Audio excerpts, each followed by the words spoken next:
2 ফেব্রুয়ারি 2025 আমি রতন মোদককে বলেছিলাম যে আমাকে মোবাইল রিচার্জের টাকা দেওয়ার জন্য, কিন্তু রতন মোদক বলছে রিচার্জ টাকা দেবে না। আমার আমার টাকা আমাকে রিচার্জ করে টাকা দেবে না বলেছে। যেমন রিচার্জ করলে আমি তো ইউটিউবে রতন মোদকের পথটা ফাস্ট করে দেবো, তার জন্য রিচার্জের টাকা দেয় না। এবং আমি মোবাইল যেন না দেখতে পারি, নেটের মধ্যে খবর টবর বা কিছু না দেখতে পারি, তার জন্য রতন মোদক দেবে না রিচার্জের টাকা।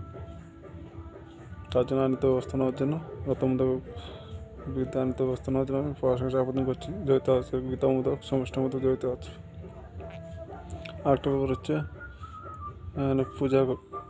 পূজার নামে পূজা করছে, ভালো কথা।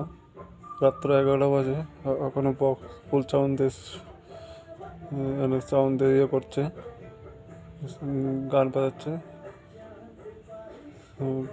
মানুষ ঘুমাবে কেমনে, তার জন্য আপনি শুনতে পাচ্ছেন। তার জন্য প্রশাসনের আবেদন করছে প্রশাসনের জন্য, তাদের বিরুদ্ধে আইনত ব্যবস্থা নেওয়ার জন্য